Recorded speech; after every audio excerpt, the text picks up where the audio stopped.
Good evening, Metal Faithful. It is I, the mandated reporter. And frankly, I'm mortified, Mr. Mark Radulich. And this is the Metal Hammer of Doom. Tonight we are reviewing Quadra, the 15th studio album by Brazilian metal band Sepultura, which was released on February 7th, 2020. This is a concept album based on numerology, the number 4, and its significance as depicted on Quadrivium. Quadrivium 4. You want me to do that? We'll fix it in post. Ladies and gentlemen, here to take you to that place where we can find our roots. It's Jesse Starcher. How do you do, sir? Oh, my goodness, Mark Radulich. Man, oh, man, am I ready to talk about one of the heavier albums that we have had the chance to talk about so far this year. Oh, Sepultura, man. Sepultura. Quadrivium. I used that earlier today. Why didn't I think of that? The Quadrivium is the 4 subjects, or arts, taught after teaching the Trivium, which is also a band. Now, it is a band. The word is Latin, meaning 4 ways, which is how I like my pork. Indeed. Indeed.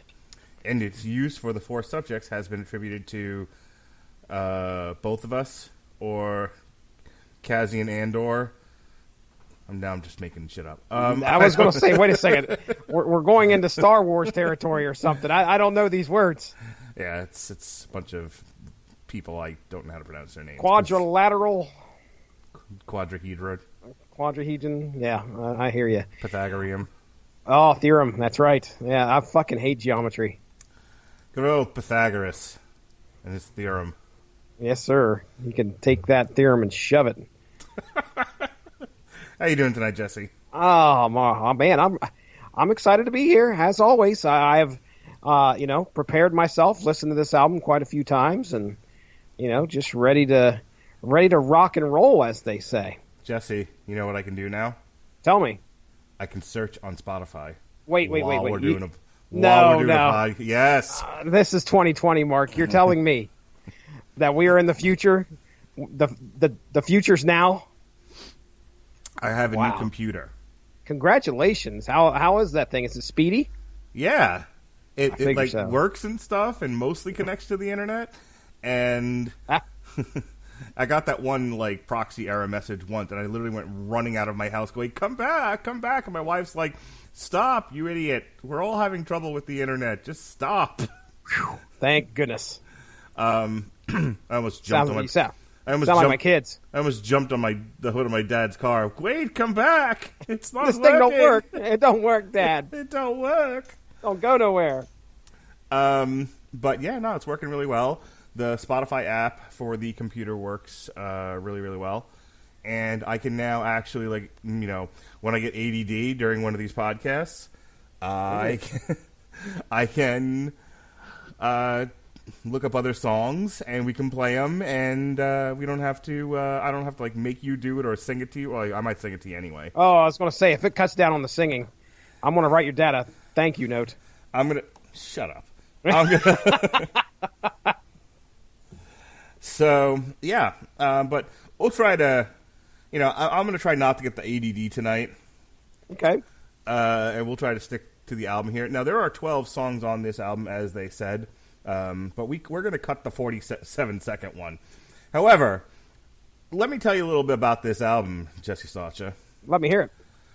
As it was with Machine Messiah, the band went to Sweden. He is from Sweden. What do I like? You like meatball, sir. Indeed, I remember correctly. Indeed I do. To work with producer Jens Bogren for the recording of Quadra. I don't know why I rolled my R there, but whatever. Everyone's from Mexico. Guitarist Andrea Kisser explained that the concept of the album is based on Quadrivium. I got it that time. Which are the 4 subjects, as I mentioned before: arithmetic, geometry, music, and astronomy. Toward after teaching the Trivium, as I mentioned before.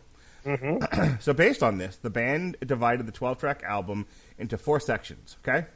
So there's the thrash section, which is based on their classic early sound, like their Beneath the Remains sound, okay? The second section is inspired by the groove percussion-oriented sound that broke the band up. That was explored in Roots, and then the band broke up. Mm-hmm.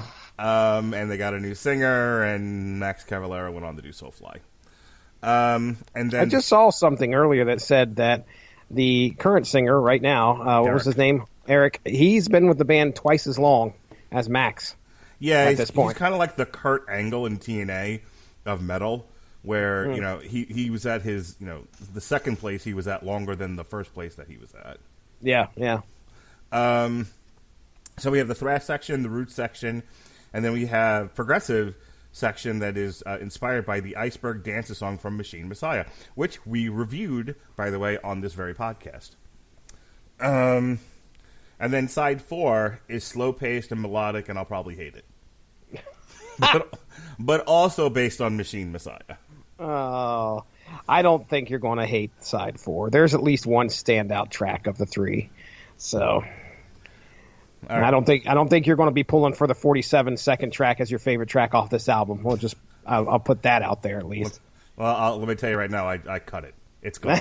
It's gone. It's gone, ladies and gentlemen. Excised from this podcast. Does not exist.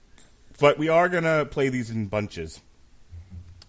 So we'll do the first 3, then the next 3, and we'll just go on like that, so that we can hear what they're trying to go for in terms of setting this up in sections. Is that right? I love it, man. That sounds like a great idea. All right. Well, then here we go. Let's kick this off proper. Let's delay a little longer so I can pull my menu up to switch things. That's a the computer works fast. Mark doesn't. No, Mark's behind. Mark's off the ball here. All right, here we go. Isolation, Means to an End, and Last Time.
Some good stuff right there, man.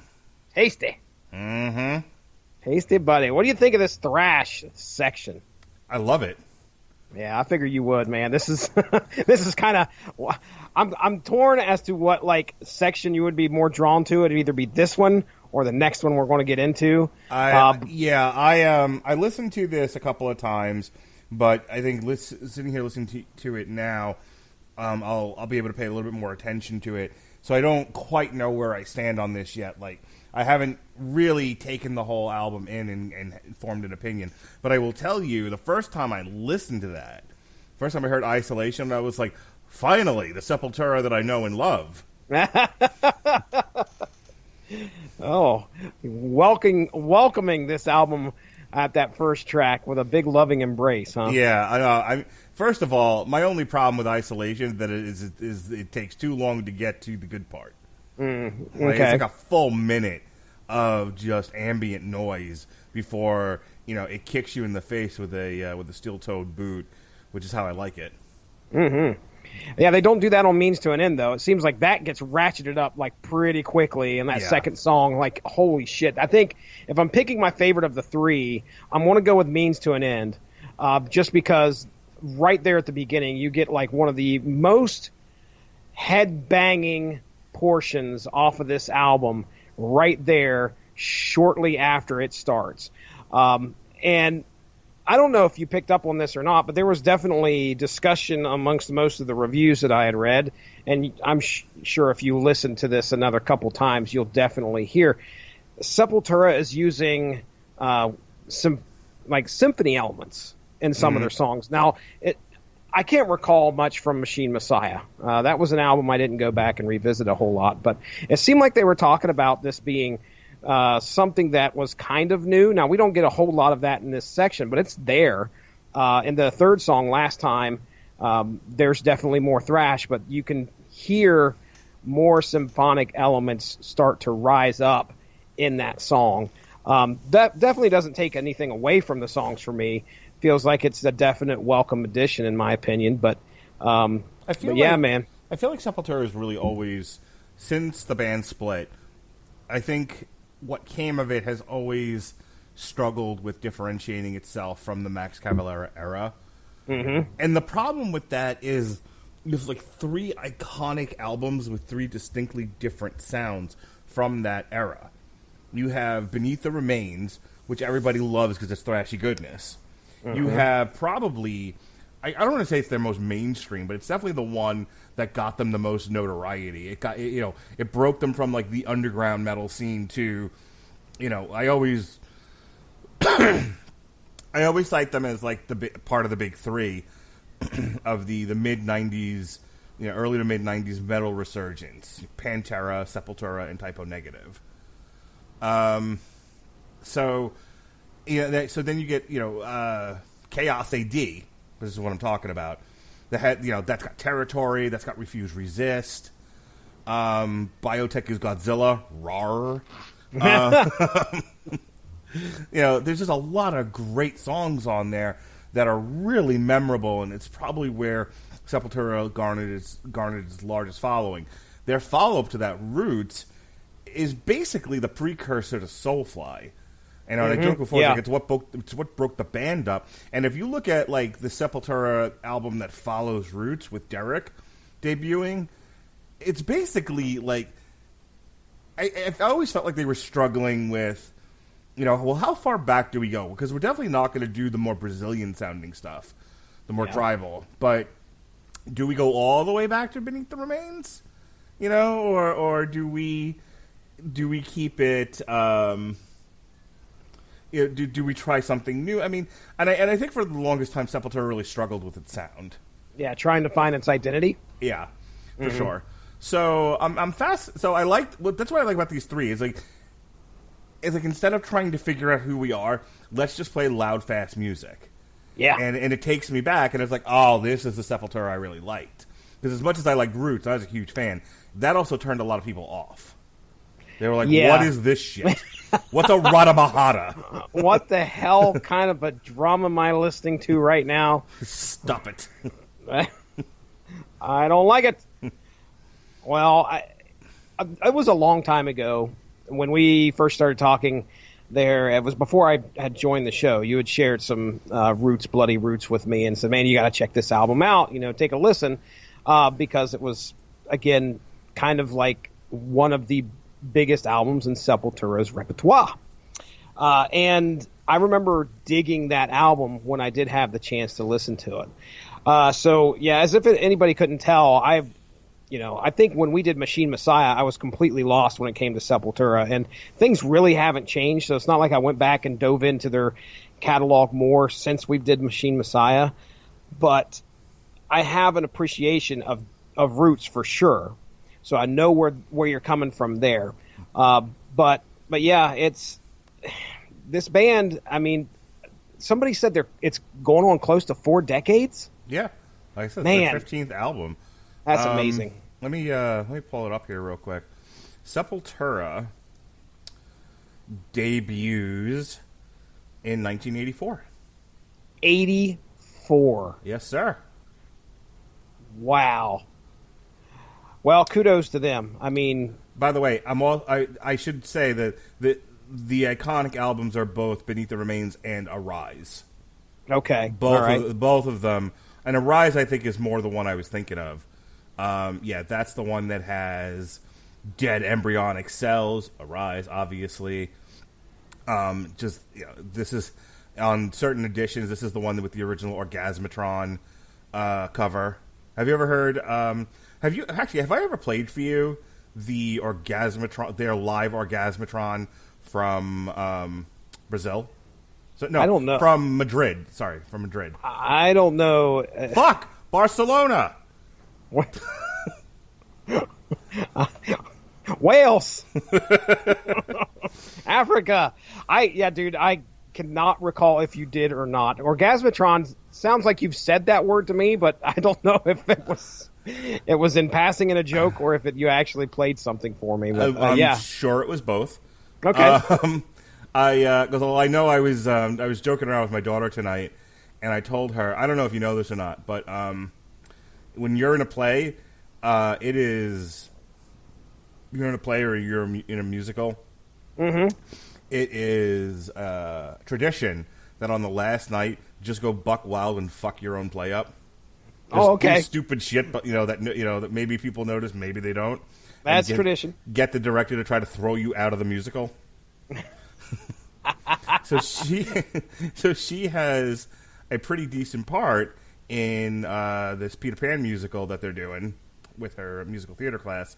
And so I told her I would pay her cash money if on the last night, instead of singing her solo, she just broke into Orgasmatron by Sepultura. By Motorhead, as covered by Sepultura. Gotcha.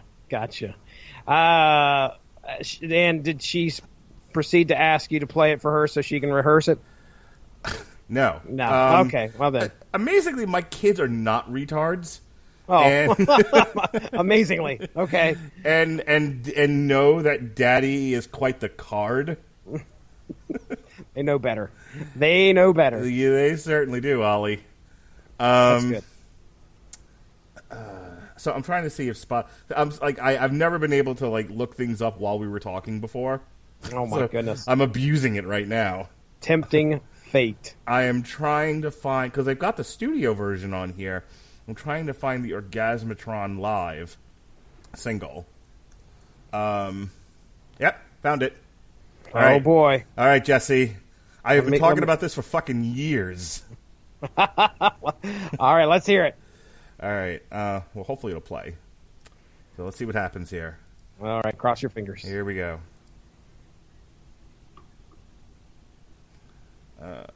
Hang on.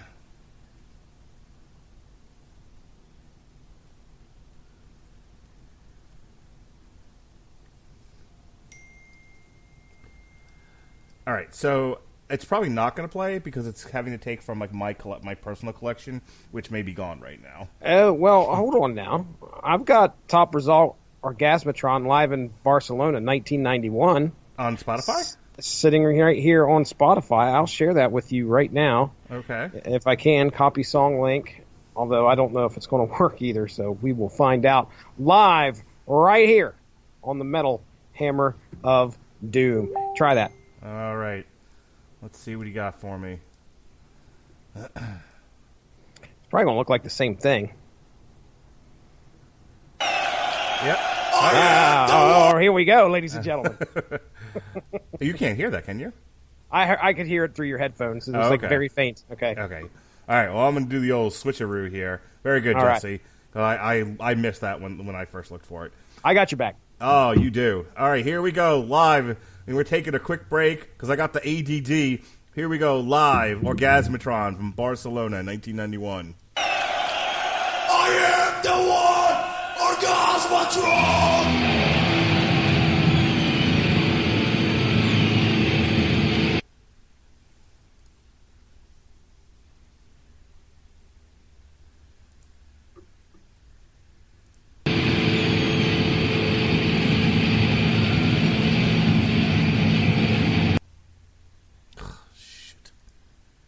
Let's try that one more time.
Is that not the most badass thing you've ever heard? Sounds like a lot of fun. Shit. I am the politician, and I decide your fate, Jesse Starcher. Oh, my. The Orgasmatron. Your bones will build my palace. Your eyes will stud my crown. For I am Mars, the god of war, and I will hunt you down. Wow. That is powerful stuff. Yes, sir. Originally by Motorhead. Yeah, I was going to say, this was a Motorhead jam. Again, I don't think I've ever heard this song. So, very, very interesting. Yes, that was on the, I believe, originally the Refuse Resist maxi single that also had the live version of Biotech is Godzilla featuring Jello Biafra. Yes, indeed. But that version that we heard, they also included it on the as the back end of a live version of Arise. So that was Orgasmatron live in Barcelona. At the end, they say, "Barcelona, we love you. See ya." It's funny how some of those, when they yell out to the crowds, it sticks with you. I've got a couple live albums that I know by heart, and the exact same thing happens when they call out to the city and get that cheap pop.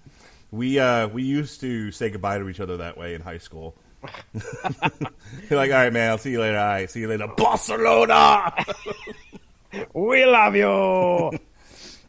So good. People listening to this, like, fuck, can't you guys just talk about the album? No. No, we can't. not happening. No, it is not. All right. So, speaking of roots, here goes the next portion. of of this album, Capital Enslavement, Ali, and Raging Void.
So a couple of things. Okay.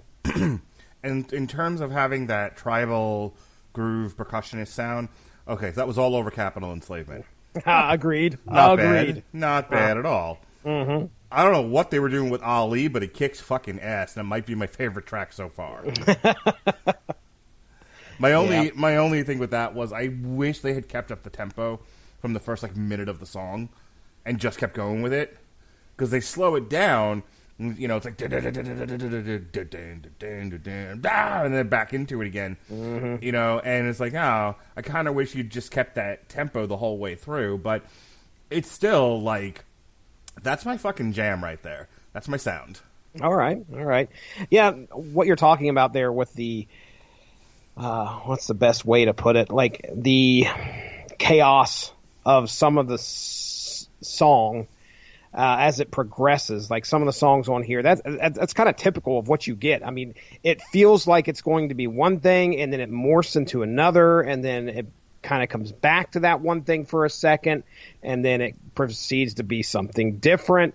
They do that a lot with the sound of their songs. They don't stay on one thing for a long time. No. It's just like the nature of Sepultura, I think, is what they do. And on Raging Void, my notes were, I can feel the tribal influences, obviously, in these three, just like you said. I can feel they're there. Capital Enslavement, for sure. Ali feels more thrashy to me, but there's some tribal elements. And Raging Void, I put on there, these songs are complex, which really shouldn't be a surprise. Each song taking you down, kind of like a winding road where nothing gets too familiar. Every day is a winding road. Sing it. Only I will sing, sir. Oh, my bad. I didn't know. New computer. Now we got new rules. I can't sing. Damn it. I feel it was Winfrey who referred to me last night on Damn You Hollywood as the Conan O'Brien of the Religion Broadcasting Network. Only I may sing. Oh, right then. That's classic stuff. I was going to say, did you... No, I did not. I did not have a chance. I was saying, do you remember that bit from The Simpsons? Oh, The Simpsons? No. Oh, okay. It's from the... it's from the episode... I want to say it's like Do the Bartman or whatever. Oh, it's when Bart's the I Didn't Do It kid. Okay. And he goes on Conan O'Brien, and Conan O'Brien starts, he wants to be more than the I Didn't Do It kid, and Conan O'Brien's like, nope, just say the thing, kid. And then and so they go to commercial, and Conan starts doing a little dance, and then Bart starts dancing. He's like, what are you doing? Only I may dance. Oh my. And Bart looks very dejected. Oh, Simpsons reference. Yep, you're the Bart Simpson to my Conan O'Brien. I feel it all over. All over. Do you ever tell Chris when you guys do Unspoken Decade? It's like, finally, I'm in charge of something. I have to take myself back sometimes, and I think, you know what? This is a 2-man gig. Let the man speak. Stop talking over him. So I think I get that feeling sometimes where I'm like, I can finally be in charge, and I'm like, oh, wait a second. You don't want to run this, Roos. Trust me. Look at Mark Radulich. What a bag of dicks that guy is. Don't be that guy. Well, last thing you want to do. Oh man. No, so Metal Injection. Yes, sir. Metal Injection says Raging Void, which was the third song in our triple set there we just listened to. Raging Void is a song every Sepultura fan should already be checking out. It harkens back to their glory days on Roots, but also puts a new, almost Gojira-like spin on some older ideas. So, interesting take by Metal Injection. Gojira is actually touring. Oh, really? Yeah, I didn't know that. Yeah, they just announced. I want to say it's like Gojira. Oh, no, I think I did see that. It was Calandris. Poppy. Poppy showed up in your feed? No, Poppy's on that tour. With Gojira? Yeah. Because I saw Gojira, Radiohead, and I want to say it was... I'm going to have to look it up now. I cannot believe Poppy's with... I'm going to look it up on my computer. Actually, that's really fast now. I shouldn't say that because it's the fucking Deftones. Deftones, there we go. Yeah, Deftones, Gojira, and Poppy. Wow. Are they coming close to you? No, I'm not going to go to that, but... Not going to go to that. I'm not going to that. I'm not going to that shit. Because it's not coming to Florida. Don't know about that. Yeah, it looks like it's up in Coop's neighborhood, Charlotte, at Epicenter Festival on Sunday, May 3rd, which... Oh, you're looking too? Yeah. Because I don't think it's coming anywhere near you either. Wow, they got some overseas dates there, it looks like. A lot of those. Here's the tour. Okay, here we go. All right. So again, Deftones, Gojira, and Poppy of all the bands. covered right here on the Metal Hammer of Doom. That's right. I think she fits in now. Portland, Seattle, San Francisco, Las Vegas, LA, Phoenix, Albuquerque, Bonner Springs. Go hang out with Alexis, I guess. I see it, actually. I see where it's going to be close. Milwaukee, Minneapolis, Chicago, Sterling Heights, Boston, Laval, Toronto, New York, Asbury Park, New Jersey, you fuck. Philadelphia, D.C., Bridgeport, Pittsburgh. Hey, there you go. Pittsburgh. That's where the it's one. at. Yep. Yeah. Indianapolis, Atlanta. It's about as close as it's going to get to me. Nashville, San Antonio, Houston, Irving, and Denver. Yeah, I'm not the world's biggest fan of the Deftones. My cousin doesn't live too far from you. Is actually heading to Atlanta to watch Clutch there. Oh, yeah? Whenever they're hitting Atlanta, he said it'll be the first time he's ever watched them. He's become a huge Clutch fan over the past, I would say, at least 3 months. I mean, huge. And Hey, if you want to find yourself going to the Beale Street Music Festival from May 1st to May 3rd in Memphis, you can check out the following bands. I'm not going to read the whole list here. It's a lot of bands. But just some of the ones that you could check out at the Beale Street Music Festival. The Lumineers, Weezer, Smashing Pumpkins, 3-6 Mafia. Oh, what the hell? Of Monsters and Men, Bobby Rush, Keb Mo, Waka Flocka Flame, Okay. and Toad the Wet Sprocket. Toad the Wet Sprocket. So we got a weird, eclectic mix of rap and alternative there. Yeah, it's bizarre. That is definitely strange. The other tour that got announced was Rage Against the Machine, not coming to Florida. I was threw my computer across the room. Oh, man. I was pissed. Like everywhere but Florida, by the way. That is rough. Fucking God hates me.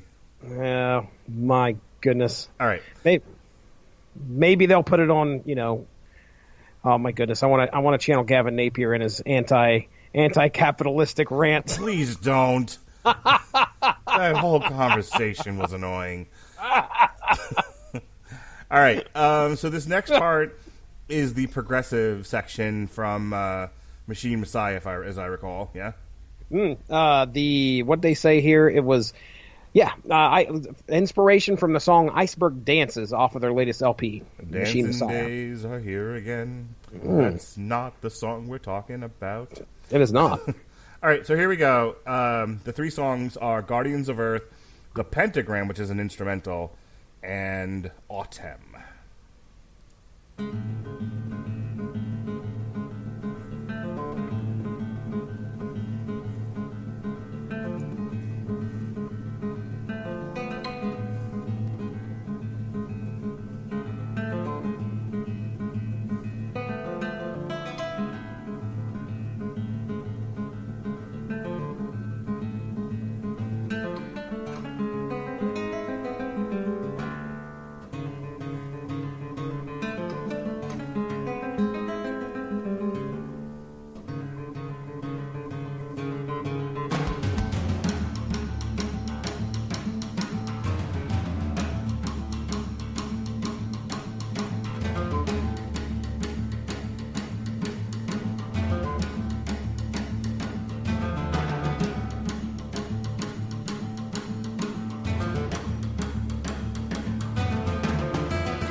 All right. So, Guardians of the Earth takes 9 hours to get started. Once it does, it's not so bad. Mm-hmm. Let me tell you how I'm going to do something I don't normally do because we don't tend to play instrumentals on here for a variety of reasons. But you talked me into keeping that one because it's like a 5-minute song. Yeah. Super glad you did. That's my favorite song on this album. Really, the instrumental? Yeah, dude, that kicks ass. That is all kinds of thrashy goodness. I miss something lyrical there, but in all honesty, I'm not the world's biggest fan of Derrick and his vocals. I kind of tolerate them because, he's gutturally screaming. Great. Yeah. Him and 9 zillion other guys in the world of metal. And he's not bad by any stretch of the imagination. I'm not trying to put the guy down. I'm just saying, he isn't doing anything so interesting that if he's missing, I'm like, oh. But what? Yeah. Like if it was Ailstorm or something, it's like, oh, well, that's very distinctive. Like Primus would be another example. Les Claypool's vocals are very distinctive. And when they're not there, it's noticeable. I was listening to that, and I had to check. I'm like, is this the instrumental? I'm like, I don't even care. Yeah. I wanted to hear the whole song. I could only play a minute of it, but that was so good, and that had so much energy, and I'm like, wow, that is what I've been waiting for on this. And all right, well, you got rid of the most useless guy in the band. Terrific. It's funny you mentioned that about the vocalists and the lyrics. This was I probably listened to this album out 5 times. Didn't have the chance to get into as many repeat plays as some of the other stuff we've listened to, but regardless, I am kind of in the same boat with you when it comes to the lyrics. Mm-hmm. I'm usually a lyric guy, but for some reason, the stuff that he is screaming at us, that he's yelling, it completely did not register what he had said. It's all about the sound for me when it comes to Sepultura, and I did bring up the lyrics for all these songs, and I saw somebody had said that there's a concept. What did they say? Okay, so it's all thematically focused on the notion of society's blind acceptance of predetermined ways of thinking and being. So is it okay? Yeah, well. So when you dive into these songs and you have to look at the lyrics and understand what they're saying, I'm sure it's going to speak to you. But for me, this was one of those albums and an instance where a band did not make me more interested in the lyrics than the sound itself.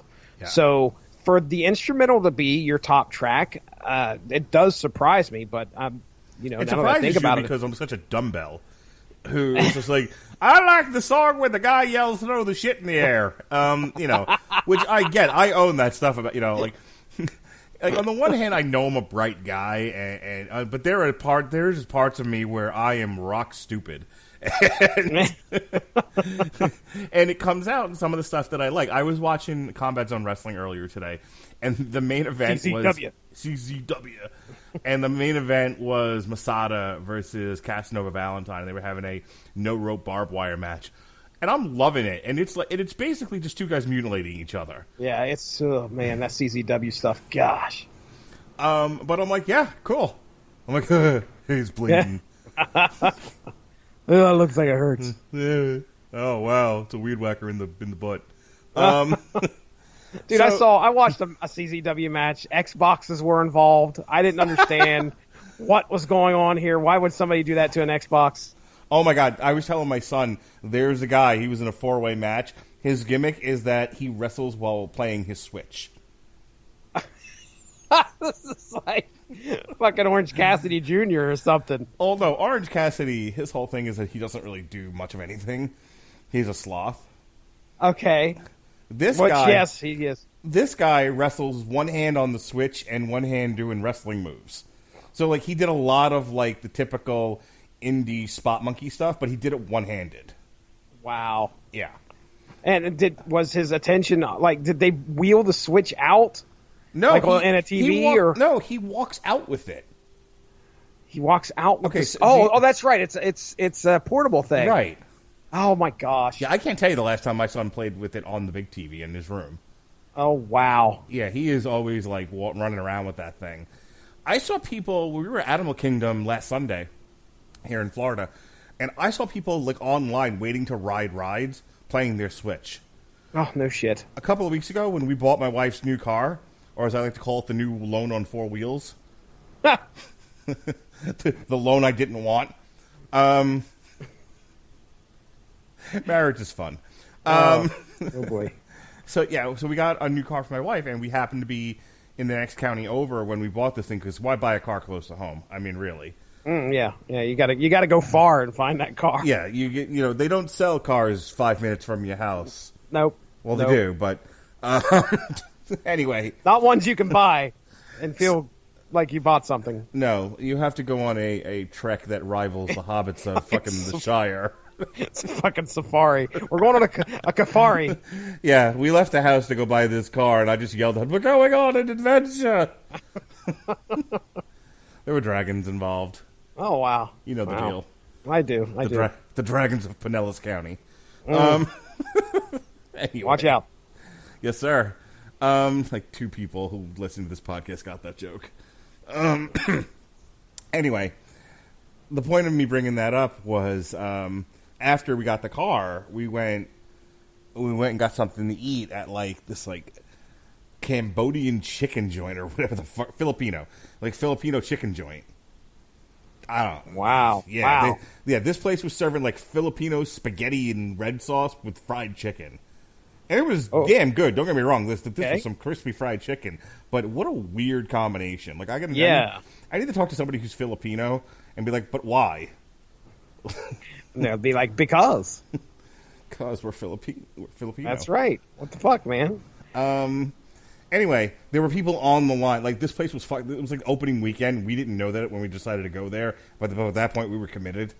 So there's like a line out the door, down the block, around the fucking building. To do what? To get this food? To get, this new fast food restaurant, Filipino fast food restaurant, had just opened in that location for the first time that weekend. Sounds like Popeyes up here when they opened. It might as well have been. It was like Filipino fucking Popeyes. Okay, all right, sounds great. And we were committed. I was like, I'm not going anywhere else. Like, we're going to see this through to the end. I put my kid on my back and I went up the mountain. And then Melissa bit my finger off. The hell? That's another Lord of the Rings joke, everybody. Yeah, I had a feeling. So anyway, you've seen the Lord of the Rings trilogy, haven't you? Yeah, that's the one with the ring. The one ring to rule them all.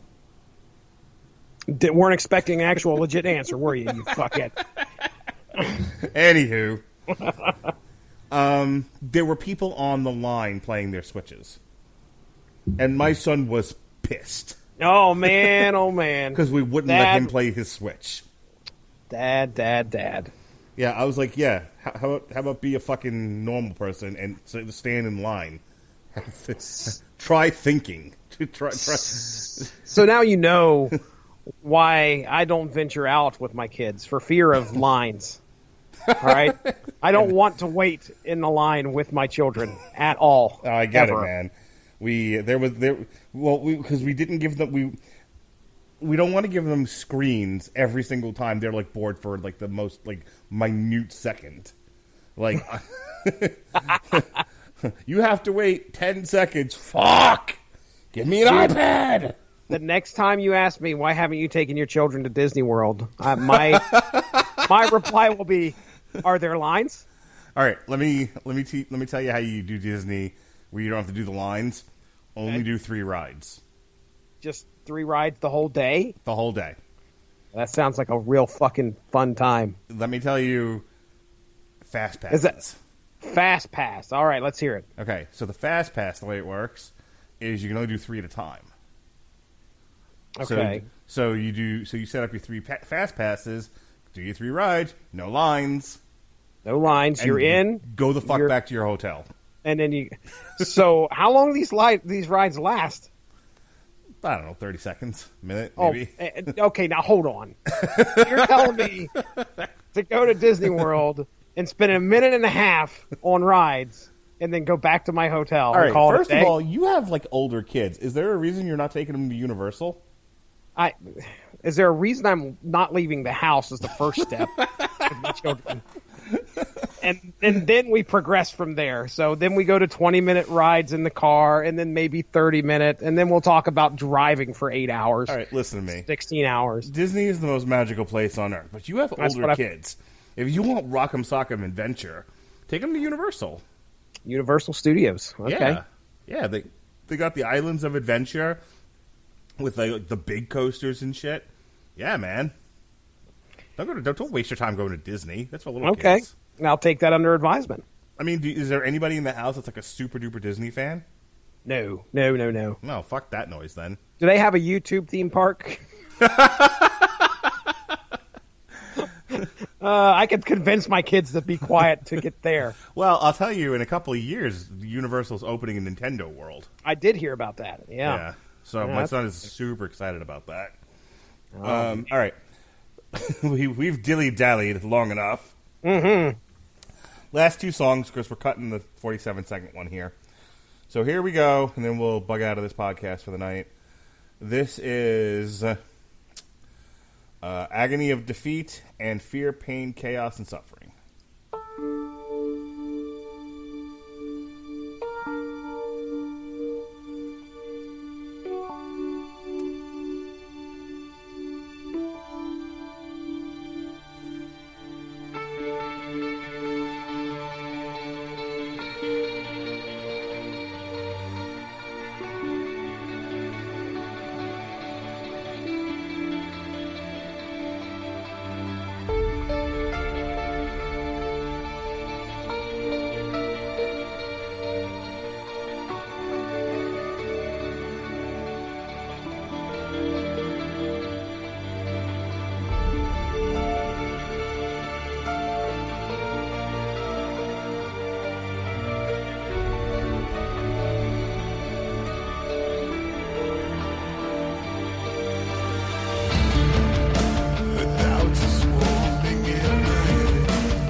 So, Jesse, the guest vocalist on that one is Emily Barretto from the band Far From Alaska, who are a Brazilian rock band formed in 2012.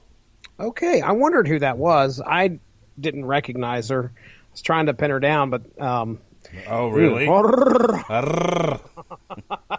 That was not where I wanted to go. That was not a very woke comment, sir. Oh, for shame, for shame. Yeah, I was trying to figure out who that was, and I didn't recognize her. So I've never heard of that band. I don't recognize the name, but she does a fine job on that song. They have 2 albums: Mode Human in 2014, and then Unlikely in 2017. Okay. All right. Unlikely in 2017. Yes, sir. That's funny. So, Agony of Defeat is probably my favorite song off of here. When we do the picking, all right, that's the one I'm going to go with. It is very far outside of the norm, I think, of what you probably expect from Sepultura. I say that with kind of like, gritted teeth, because they're known for kind of their experimentation, and this album is quite the representation of that, in my opinion. It goes from, thrashy goodness to some very, progressive kind of sounds that I wasn't expecting anyway. But I really like that Agony of Defeat song, just by how, and this was mentioned in a review, it's clear when you listen to it how his clean vocals start. Because at first I was like, who is this guy? Where'd this guy come from? Who's this vocalist? I thought it was somebody completely different. But it kind of ratchets up the tension, and it becomes heavier and heavier. So I really like that song. I'll go ahead and read some of the. I'll just read it. I threw a couple of these reviews together for this song because a lot of people really felt the need to point this song out off of this album. Metal Injection, it says, the strangest part is Agony of Defeat. You'd be forgiven for checking if you put on the right record when you hear Derrick Green croon and over a melody worthy of later Nightwish. Blabbermouth says, once again embracing a dash of pitch black orchestral pomp on the simply stunning Agony of Defeat. And Metal Wani says, a standout track that lets Green spread his wings is Agony of Defeat. The song begins with chiming synths and chorused guitar arpeggio. Doubt I said that right. The symphonic treatment gives the song drama. Derrick Green comes in with understated clean vocals, which build in emotion and intensity. And yes, that is absolutely apparent on that track. Do you want to hear a couple of the ratings? I went through and grabbed a few, actually quite a few different websites, and their ratings of the album. You ready? Sure. All right. Metal Injection gave this 9 out of 10. Blabbermouth gave this 9 out of 10. Wow. Metacritic gave it 78, a score of 78 out of, I think there were 5 critic reviews. Most of them were 80, and I think the only thing that brought it down was a 70 score. Kerrang gave it 3 out of 5. This is the lowest rating, I think, out of these few. Metal Wani gave it a 9 out of 10, and Distorted Sound Mag gave it a 9 out of 10. I mean, this really turned a lot of people on, apparently. Yep. It's not a bad album. I like it a lot. I don't think it's strong enough for me to give it an A, and I'm really trying. I'm kind of learning from the past couple of years that we've gone back, and where I was just like, I like everything. So, well, here's the thing: when you get into a band that you obviously know the history, you're looking for that album that tops those. Yeah, I guess those benchmarks for you, and this is probably not going to be it. Okay, here's what I'll tell you: it's probably the best of the Derrick era. Okay. It's a very interesting album. It didn't get samey, for sure. There's a lot that I like about it. However, even the stuff that I liked a lot isn't perfect. Mm-hmm. Not enough for me to be... Here's the problem. As a concept, I'm interested. It's different. It hooks me. In execution, I think it falls a little flat. Okay. I think it's a strong B. It's a solid B. Like, good effort. Some real fun tracks on here. I've heard better. But can we do something real quick? Absolutely. If you look at the bottom of Spotify on this album, there's like so when I pull an album, I make a playlist out of it instead of just like saving it. I probably I probably don't have to do that, but it's just easier for me to find the albums I want to listen to this way. So I just create a bunch of I just copy and paste a whole bunch of playlists of the album. So like, a new album drops, like I create a playlist out of it. Make sense? Sure. Okay, cool. Good. That said, at the bottom, it'll make recommendations for other songs you can add to the playlist because it thinks you made a real playlist, not just copied the album. Yeah. So at the bottom of this is like Sepultura's like greatest hits pre-Derrick. Really? How much have you you said you listened to Roots Bloody Roots or Roots rather. How much did you ever hear any Refuse Resist or Beneath the Remains or Arise? I feel like I've heard Refuse Resist, not the album, but the song. Okay. And there's a Refuse Resist song, right? Yeah. There's a Refuse Resist song. I've heard that, but I don't know if I've heard anything else off the album. All right. If you'll indulge me. Oh, please, sir. I want a quick, just a minute, just a tip of all the ones that, just the best of Sepultura here. Okay, and let's hear it. It is a mix of. I just added a whole bunch. This is gonna be a long ass medley, but it's a mix of Roots, Chaos AD, Arise, Beneath the Remains, and one from Schizophrenia. But it's really like the best, and I'm just gonna play it like a minute or so of each song, and then I'll go and tell you which ones they were. And and kind of like keep a mental note, like, ooh, that one, not so much that one, definitely that one. This one got my pants off. This one made me barf. Whatever, however you react, because I'm curious to see what you think of this. But here it is, the best of Sepultura in like a 2-minute medley. Okay. Here we go. Here we go.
If there isn't, like, if your basement, there's anything left standing, you are not the man I'd hoped you'd be.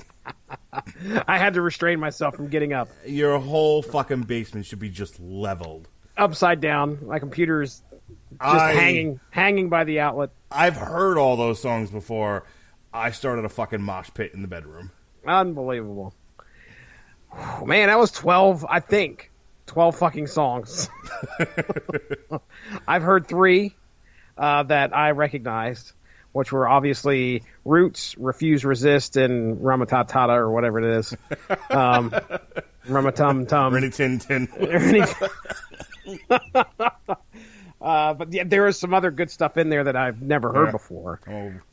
Run them down here. Tell me what were the titles? Yep. Roots, Bloody Roots from the album Roots. Yep. Refuse, Resist, Territory from Chaos AD. Okay.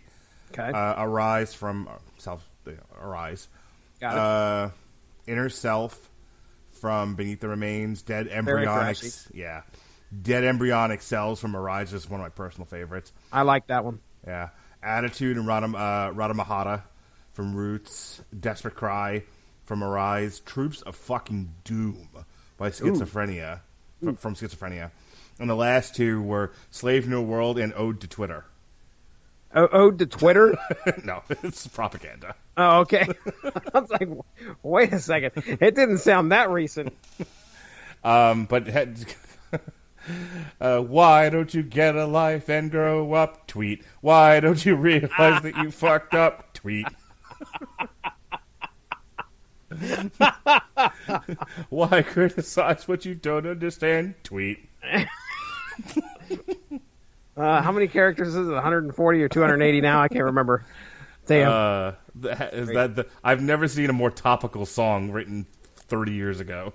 Yeah, that is fantastic. Yeah. Fantastic. Yeah, there's a lot of good stuff in there. I mean, you just basically made an album, the Greatest Hits album, Sepultura, there. Yes, sir. And, well, I mean, when you compare that, what we just heard, to versus our experience on Quadra, yeah, things are different now, man. And you're pulling stuff from, what would you say the oldest album is you grab stuff off of there? Schizophrenia.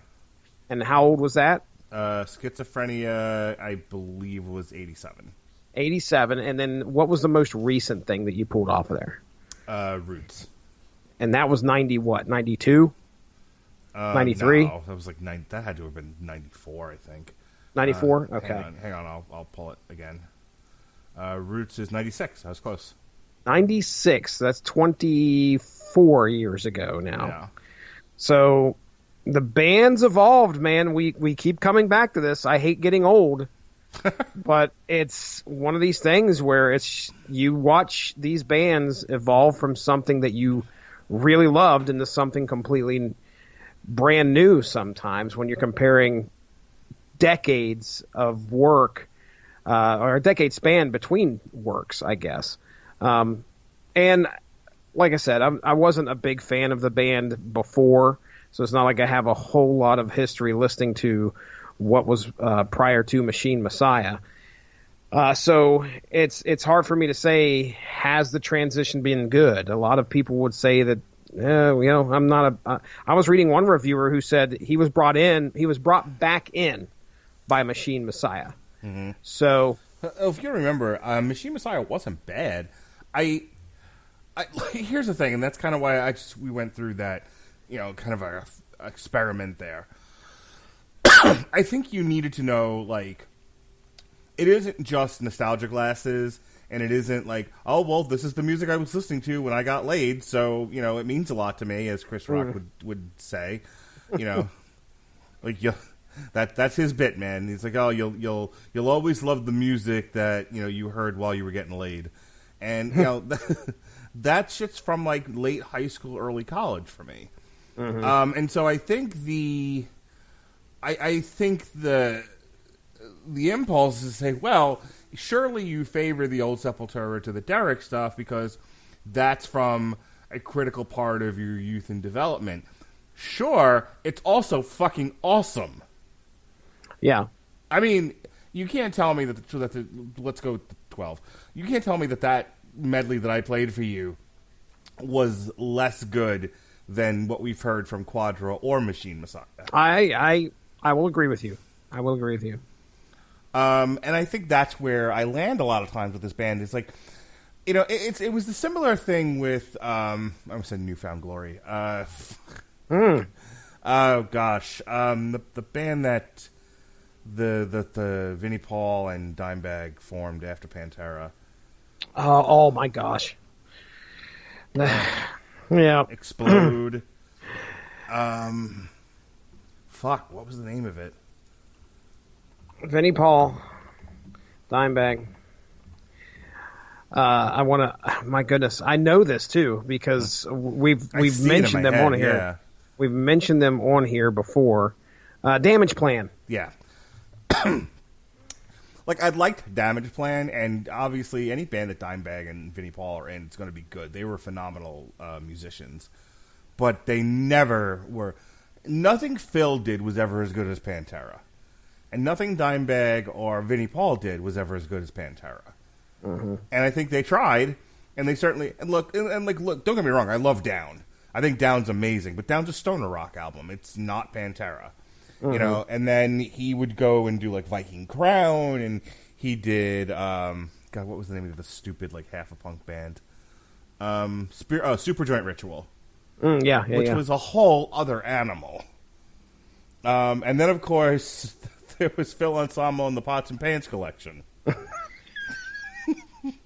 The appliances. Yes, Phil Ensemble and the appliances, right. We miss you, Coop. Damn.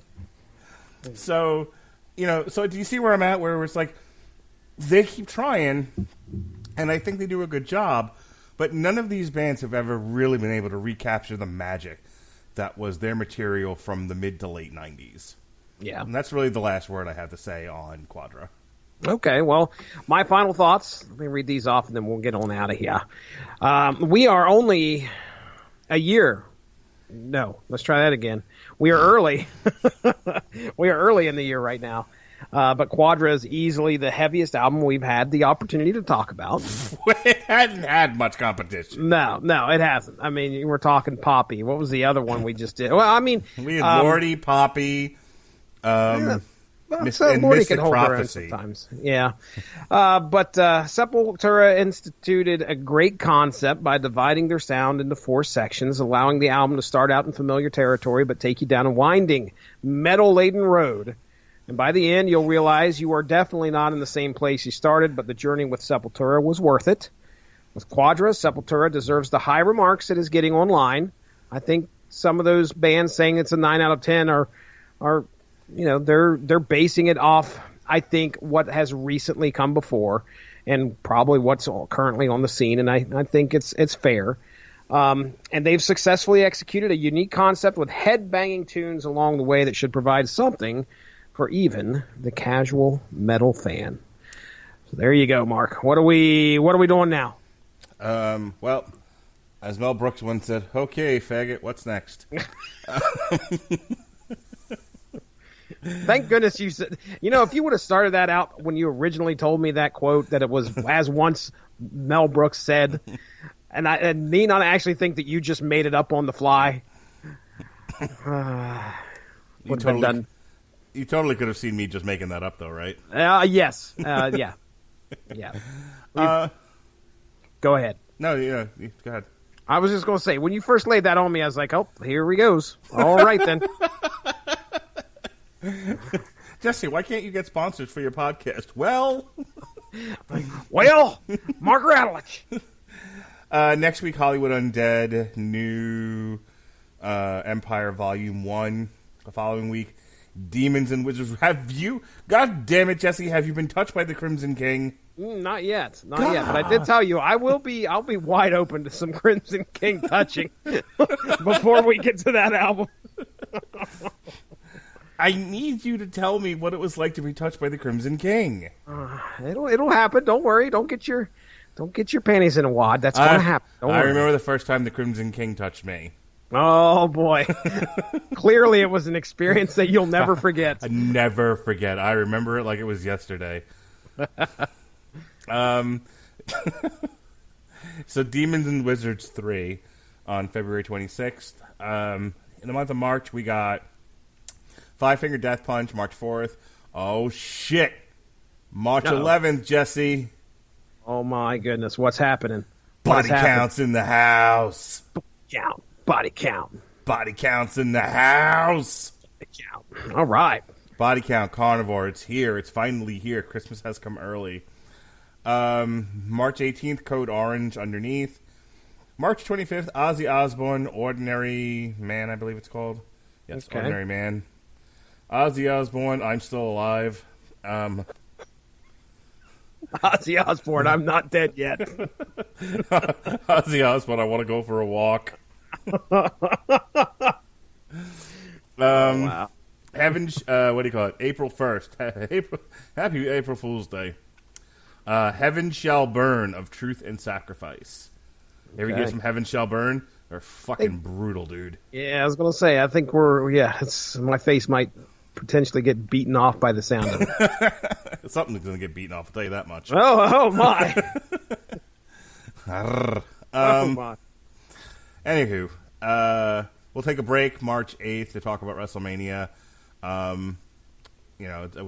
I'll be there. The Podsmen will all be watching from their home. So we'll all get together, and instead of talking some metal, we'll talk about what a garbage show WrestleMania is.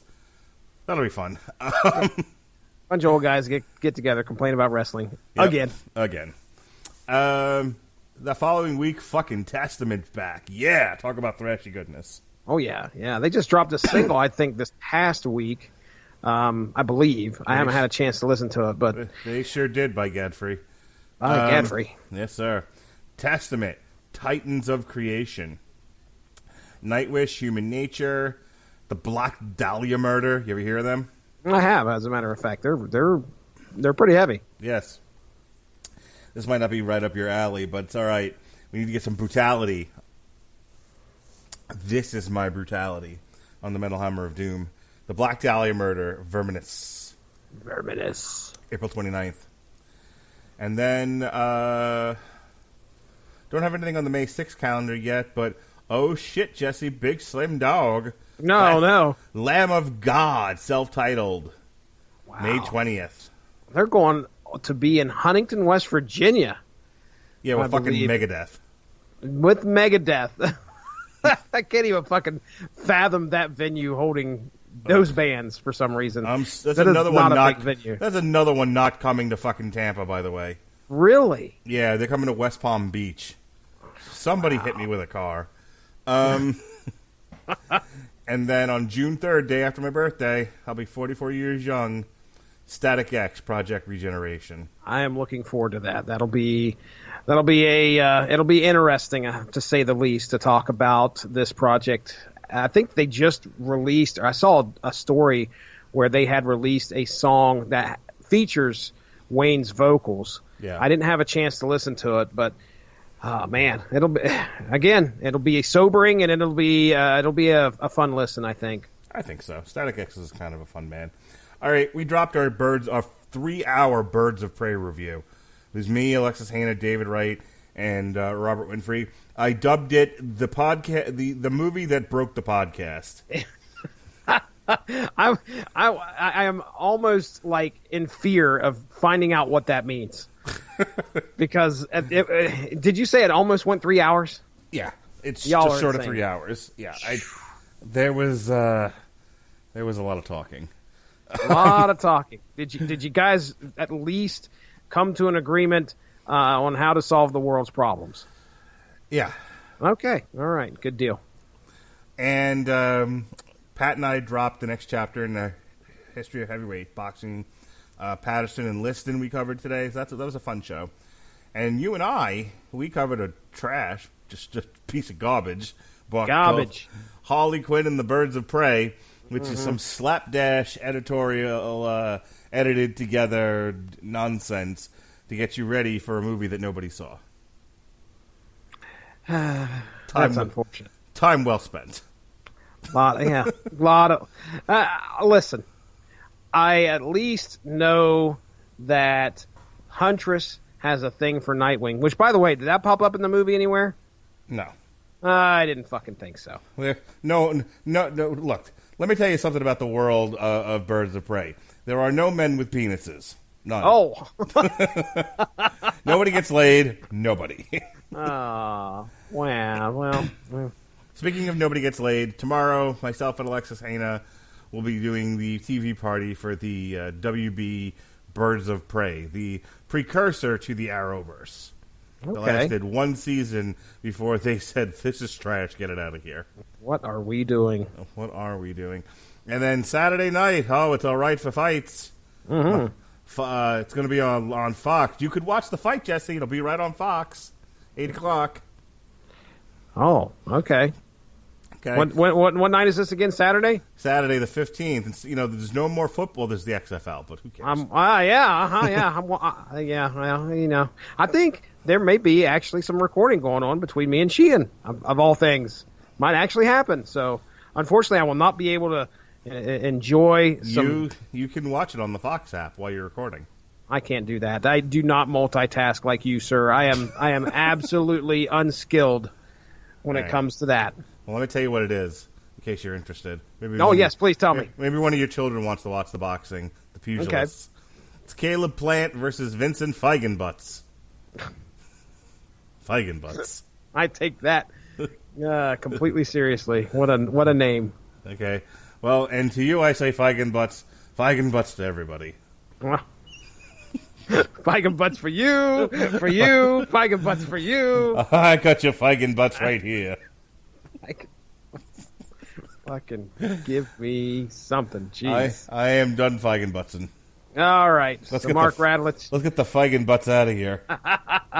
All right, yeah, ladies and gentlemen, go give the Radulich in Broadcasting Network Facebook page a like to stay up on top of most of just darn near everything that drops on our network and on the W2M network as well. If you go to W2Mnet.com, you can find about every single podcast that the network has to offer, including everything here on the Radulich and Broadcasting Network and the fun shows that W2M Net brings to you as well. They got the kickoff which I started to listen to there not too long ago, featuring Jason Teasley, a member of the network here at one point, guest on the Source Material Comics podcast as well, and of course most famously known for From the Cheap Seats, which was discontinued in 2017. But yes, there are all sorts of other stuff on there. Video Games to the Max. Fun podcast that everybody can enjoy. And keep an eye out there next week. Unspoken Issues should be dropping our discussion where Chris Armstrong and I took a look at Batman versus Predator #1. A lot of fun to be had there, and if you feel so inclined, you can go over to the Unspoken Decade Facebook page and vote on the most recent poll that I just put up today. We got 2 Elseworld stories going right at each other. Superman versus Superman, okay? I voted. Did you? Good. Yep. We had Superman, the Superman monster, which apparently is a take on Superman and Mary Shelley's Frankenstein. And the second one is Superman War of the Worlds, written by Roy Thomas, which I think a lot of people are gravitating toward that one right now. That's the one I voted for. Okay, yeah, we got 2 more days to vote here. 45 votes in right now. So if you feel so inclined, go in there and let us know, because Chris and I, we are at the whim of the people. The people say, hey, you talk about this book. Not this one, but this one. And so, yeah, that'll be recording at some point, probably within the next couple weeks. So other than that, I am ready to get out of here, Mark Radulich. Send us home, buddy. All right. Thank you for joining us here on the Metal Hammer of Attention Deficit Disorder. Squirrel. Be well, be safe, and behave.